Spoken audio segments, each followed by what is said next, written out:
할렐루야. 오늘 이 시간 이 자리에 오신 여러분 모두를 주님의 이름으로 축복합니다. 여러분의 영혼이 잘 된 것처럼 여러분의 인생이 복되고 형통한 그런 삶이 될 수 있기를 바랍니다. 1969년 7월 21일 아폴로 11호가 처음 달에 착륙했습니다.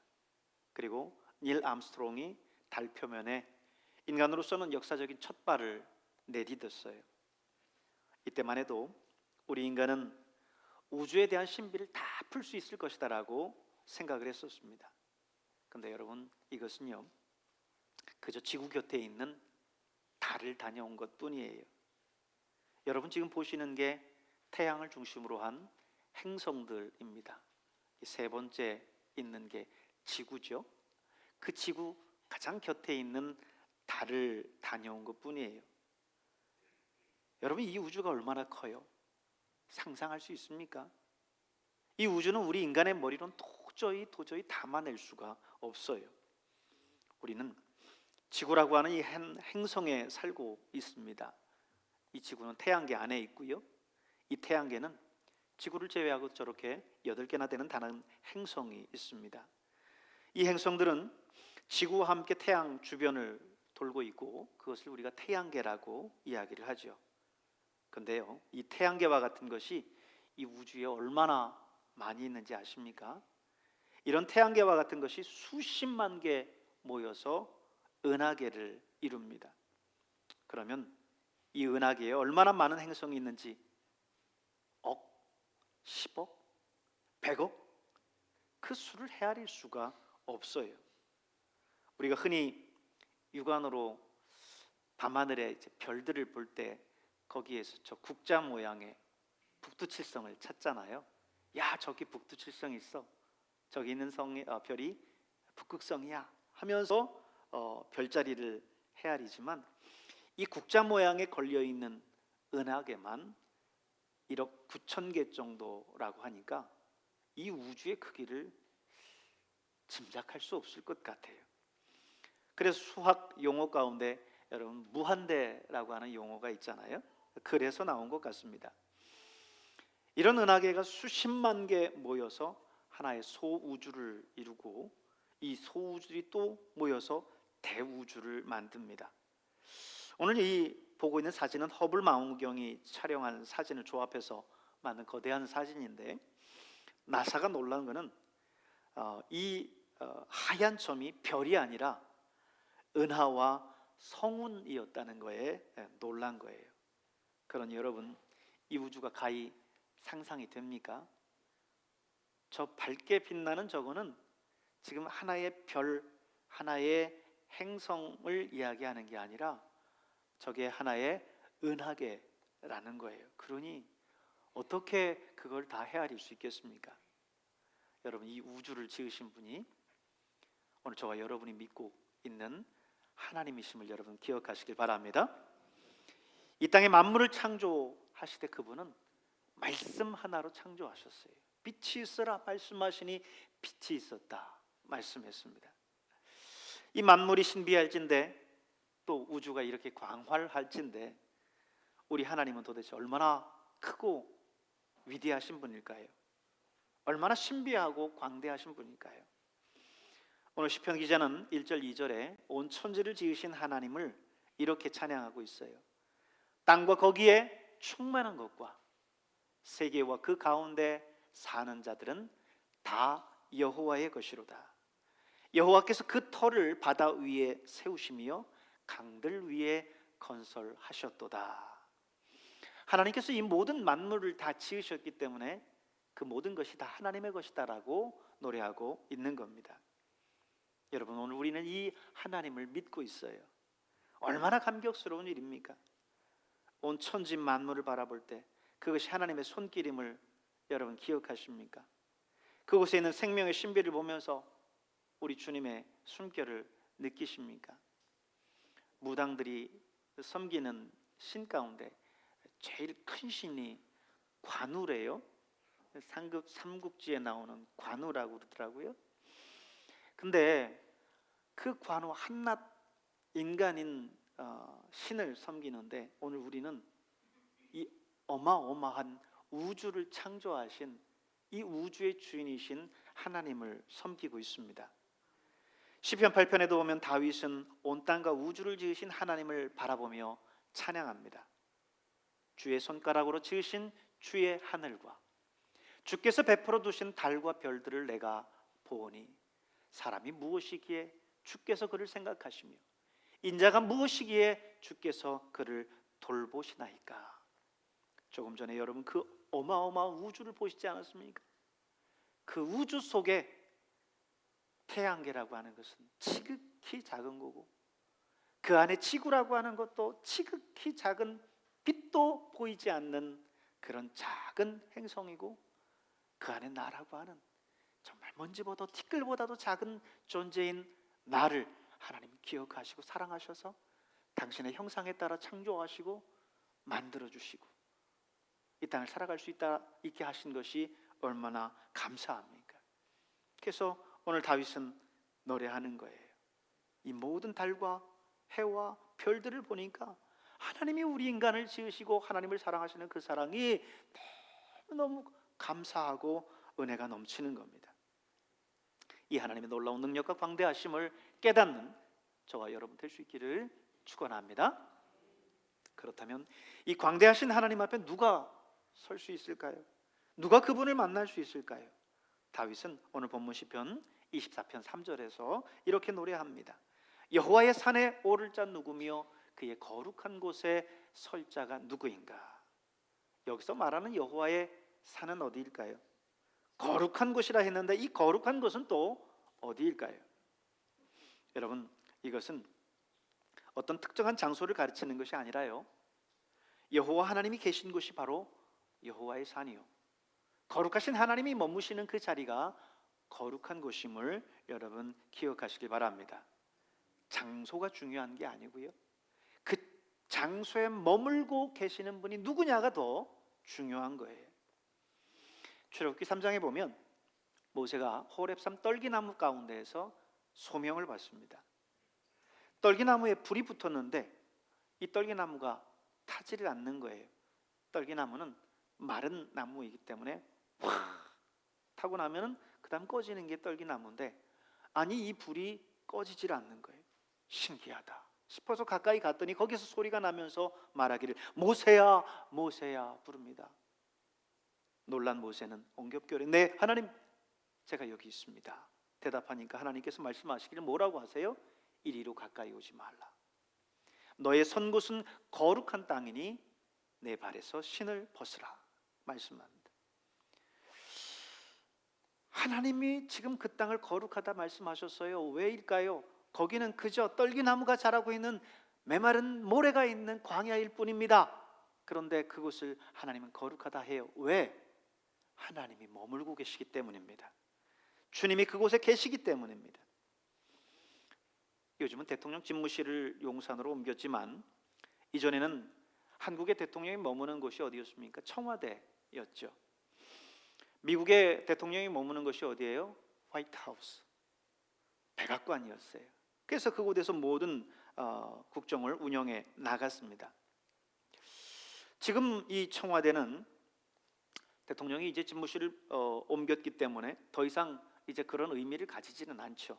그저 국민들에게 개방돼서 그곳에서 관람하는 그런 역사적인 한 장소가 됐을 뿐입니다. 대통령이 그 자리에 머물고 있어야 그 역할을 하는 거고 의미가 있는 거예요. 지금 모세가 소명받은 그 땅이 호렙산이기 때문에 거룩한 게 아니라 하나님이 호렙산에 머물렀기 때문에 그 땅이 거룩한 것입니다. 여호와의 산, 거룩한 곳, 이것은 바로 하나님이 머무는 곳을 이야기를 하는 거예요.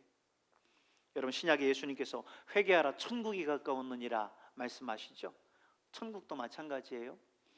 아무리 하나님께서 천국이라고 하는 곳을 만들어 놓으시고 거기에 계셨었다 하더라도 하나님이 거기를 떠나시고 다른 것에 거하게 계시면 그것은 더 이상 천국이 아닙니다. 하나님이 함께 계실 때 그 자리가 천국인 거예요.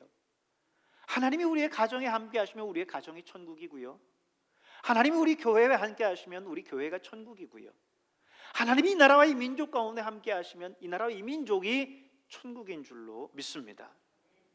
3절, 여호와의 산에 오를 자가 누구며 그의 거룩한 곳에 설 자가 누구인가 라고 하는 이 의미, 이 온 우주를 창조하신 그 광대하신 하나님 앞에, 하나님의 임재가 있는 그곳에 나아갈 수 있고 그분을 대면할 수 있는 사람이 누구냐라고 하는 질문이 되겠습니다.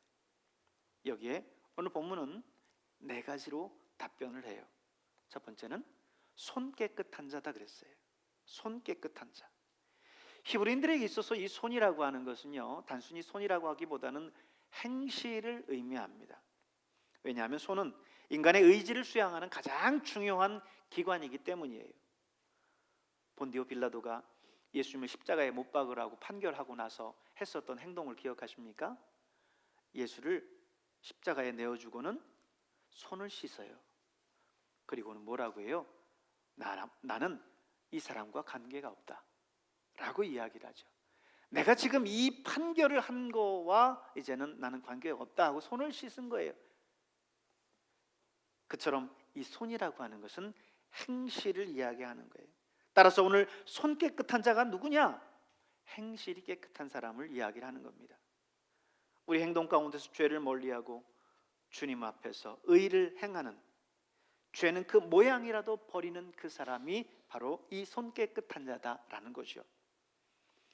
야베스의 기도라고 하는 책이 있어요.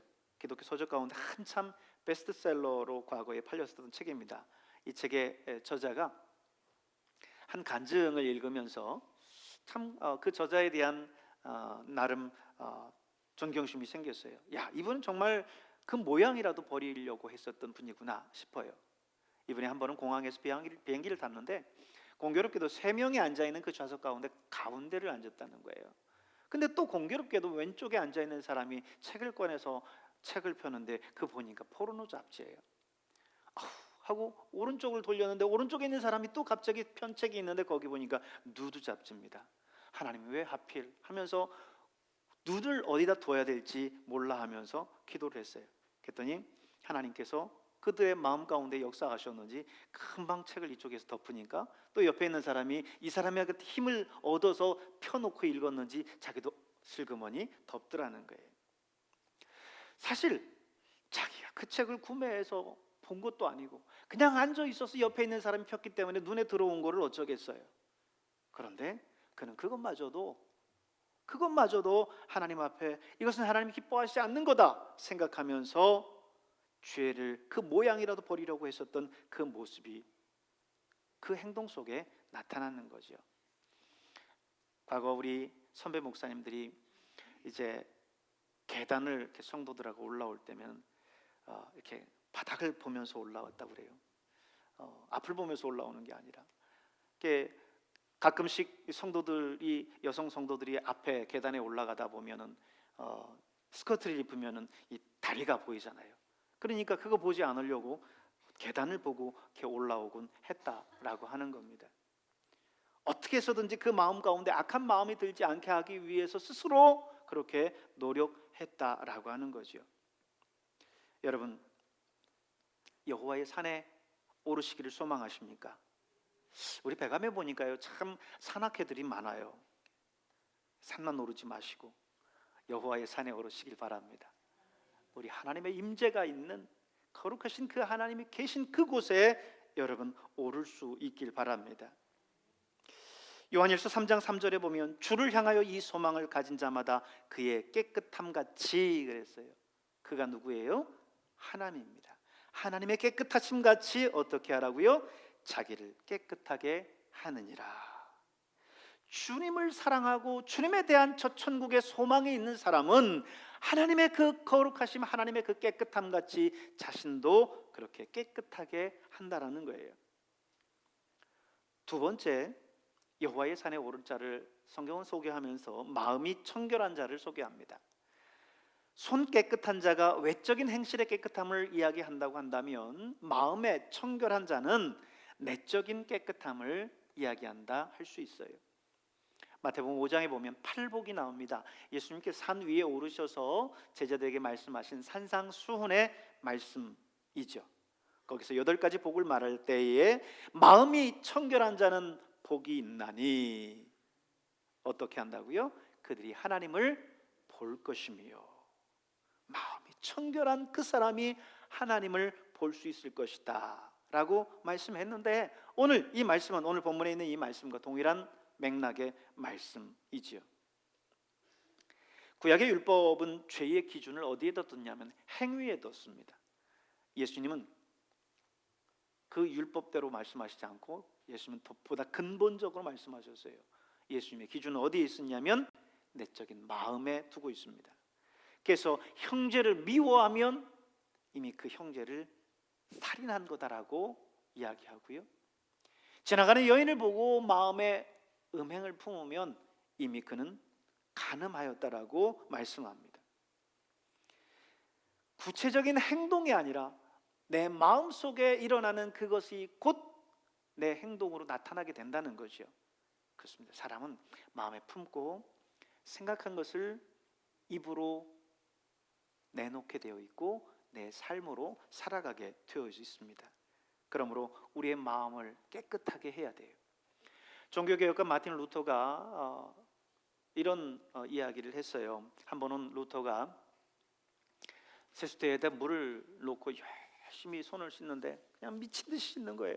같이 있는 친구가 아니 친구 왜 그렇게 손을 그렇게 씻느냐, 자꾸 손을 씻느냐고 물었더니 루터가 아주 침통한 표정으로 이야기하면서 아무리 깨끗하고 씻으려고 해도 손은 깨끗해질지 모르지만 내 마음이 깨끗해지지 않는다고 하면서 이야기를 합니다. 그렇습니다. 우리 마음속에 더러워져 있는 이 마음은 그 어떤 걸로도 치울 수 없고 세탁할 수 없어요. 여러분, 우리 옷에 묻은 얼룩은 세제나 비누로 지우면 돼요. 근데 우리의 마음 가운데 내 내면 속에 있는 이 얼룩은 좀처럼 지워지지 않아요. 어떻게 해야 될까요? 우리 예수님 앞에 나아가야 돼요. 예수님의 십자가 앞에 나아가야 됩니다. 그래서 예수님께서 그 길을 열어놓으신 거예요. 십자가 위에서 당신의 모든 물과 피를 쏟으시면서 그 십자가의 그 보혈로 우리의 죄를 용서함 받도록 만들어 주셨어요. 우리 내면의 그 더러운 그 얼룩들을 깨끗하게 씻도록 해 주셨습니다. 다윗은 다른 시편에서 노래하길 이렇게 노래합니다. 시편 51편 10절에 보면 하나님이여 내 속에 정한 마음을 창조하시고 내 안에 정직한 영을 새롭게 하소서. 이게 다윗의 기도였어요. 여러분, 여러분의 기도가 될 수 있기를 바랍니다.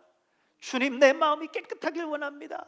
내 마음에 그 근원서부터 하나님을 사랑하는 그 사랑이 있고 죄악을 멀리하는 그 모습이 있게 해 주시옵소서. 오늘 다윗과 같이 그렇게 기도할 수 있길 바랍니다.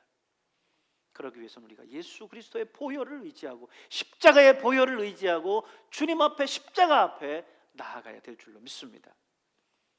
여호와의 산에 오를 자 누구냐? 세 번째, 뜻을 허탄한 데 두지 아니한 자다 그랬어요. 뜻을 허탄한 데 두지 아니한 자, 무가치하고 헛된 것을 바라보지 아니하고 그 마음을 굳게 지키는 사람을 이야기합니다. 뜻을 허탄한 데 두면은요, 세상의 재물과 명예와 권력과 쾌락의 목적을 두고 살아가게 돼요. 사도 바울은 고린도전서 9장에 바로 그런 사람들을 일컬어서 이렇게 이야기합니다. 마치 다름질하기를 향방 없는 것 같이 하고 싸우기를 허공을 치는 것 같이 한다 그랬습니다.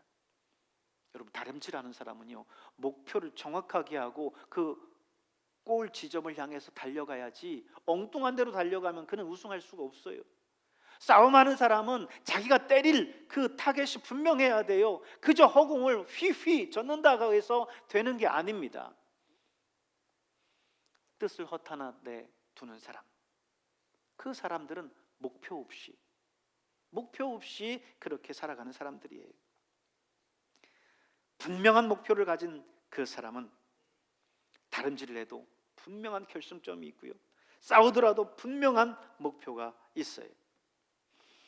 뜻을 허탄한 데 두는 사람은 썩을 면류관을 바라보고요, 뜻을 허탄한 데 두지 않는 사람은 생명의 면류관을 바라봅니다. 여러분, 다윗이 낮잠을 자다가 일어나서 지붕에서 한가롭게 걸었어요. 성경에 보면 거기서 거닐다라고 하는 그 말의 의미를 원어상 이렇게 표현합니다. 목적 없이 거닐고 권태롭게 많은 시간을 소비하는 걸음이다 그랬어요. 다윗이 하나님에 대한 분명한 목표를 가지고 갔어야 됐는데 그 목표를 잠시 잊고 방향을 잃다 보니까 그 눈에 지금 그 성 안에 있는 한 목욕하는 여인의 모습이 들어온 거죠. 그 여인의 모습에 대해서 탐욕적인 마음이 생겼고 남편이 있는 여인임에도 불구하고 그 왕으로서 그를 데려다가 간통하는 죄를 범합니다. 방향을 잃었기 때문입니다. 우리도 방향을 잃고 뜻을 허탄한 데 두면 수많은 유혹이 우리에게 다가옵니다. 우리를 무너뜨리려고 하는 마귀의 유혹들이 얼마나 많은지 몰라요. 마귀는 두루 삼킬 자를 찾는다고 그랬어요. 계속해서 다니면서 삼킬 자가 누군지를 호시탐탐 노리면서 다닌다는 거예요. 그러므로 오늘 우리가 뜻을 허탄한 데 두지 아니하고 우리의 마음을 굳건하게 지켜야 될 줄로 믿습니다. 잠언 4장 23절에 보면 무릇 지킬 만한 것보다 더욱 네 마음을 지키라. 생명의 근원이 이에서 남이니라 그랬습니다. 마음을 지키라는 거예요. 마음을 지키라는 거예요. 이 마음을 지키지 못하기 때문에 우리의 삶에 수많은 그 유혹 앞에 노출된다라고 하는 거죠. 우리가 마음을 굳게 지켜서 여호와의 산에 오르고 하나님의 임재 가운데 나아갈 수 있기를 바랍니다. 여호와의 산에 오를 자 누구냐? 마지막으로 오늘은 말씀은 거짓 맹세치 않는 사람이다 그랬어요. 이는 말에 온전한 사람을 이야기합니다. 사람이 육신으로 범하는 죄 가운데 가장 쉽게 범할 수 있는 죄가 말의 죄예요. 혀의 죄입니다. 야고보서는 이 세치밖에 안 되는 조그만 혀로 범하는 죄가 얼마나 심각한지를 말씀하고 있어요. 야고보서 3장 8절에 보면 혀는 능히 길들일 사람이 없나니 쉬지 아니하는 악이요 죽이는 독이 가득한 것이라 그랬습니다. 쉬지 않는 악이라는 거예요. 그래서 야고보는 만일 말에 실수가 없는 사람이라면 온전한 사람이라고까지 말했습니다. 여러분의 말을 조심하시길 바랍니다. 그래서 늘 이 말을 통해서 죄를 짓지 않아야 돼요. 시작이 이 말로부터 시작되는 거예요. 예수님께서는 우리 사람이 얼마나 많은 혀의 실수를 범하는지에 대해서 너무나 잘 알고 계셨기 때문에 아예 맹세도 하지 말라고까지도 말씀하셨어요. 마태복음 5장 33절부터 보세요. 또 옛사람에게 말한 바 헛맹세를 하지 말고 내 맹세한 것을 주께 지키라 하였다는 것을 너희가 들었으나 나는 너희에게 이르노니 도무지 맹세하지 말지니 하늘로도 하지 말라 이는 하나님의 보좌임이요 땅으로도 하지 말라 이는 하나님의 발등상임이라. 여러분, 우리가 이 말을 통해서 짓는 그 죄에 대해서 우리가 잘 관리하고 우리가 절제할 줄 알아야 됩니다. 우리는 하나님의 형상에 따라 창조된 존귀한 존재예요. 그렇기 때문에 하나님의 형상에 따라 창조됐다고 한다면 하나님의 어떤 분이었는지를 우리가 잘 알아야 돼요. 하나님은 말씀으로 천지를 창조하셨어요. 말씀의 능력이 있어요. 창조의 능력이 있어요. 그 하나님에 따라 천지를 창조된 우리 인간 역시 이 말의 권능이 있어요. 그래서 내 말이 할 수 있다라고 하는 긍정의 언어를 가지고 믿음의 언어를 가지고 살아가면 그 사람은 할 수 있어요. 그러나 이 말에서부터 안 돼, 못해 하는 사람은 이 말이 능력을 갖고 내가 쏟아낸 말을 내가 귀에 들으면서 다시 각인하는 거예요. 나는 못해. 여러분, 이 말은 창조의 능력이 있음을 늘 기억하면서 이 말을 늘 긍정의 언어를 하시고 믿음의 언어를 하시고 축복의 언어를 하시고 사람의 영혼을 살리는 그런 언어를 할 수 있는 여러분 될 수 있길 바랍니다. 오늘은 시편 24편에 있는 말씀을 통해서 여호와의 산에 오를 자, 하나님의 거룩한 임재 앞에 나갈 수 있는 사람이 누군가라고 하는 말씀을 함께 나누었어요. 오늘 저와 여러분 모두가 이 거룩하신 하나님 앞에 나아갈 수 있는 귀한 백성, 하나님의 자녀 될 수 있기를 주님의 이름으로 축복합니다. 기도하겠습니다. 은혜가 풍성하신 하나님 아버지,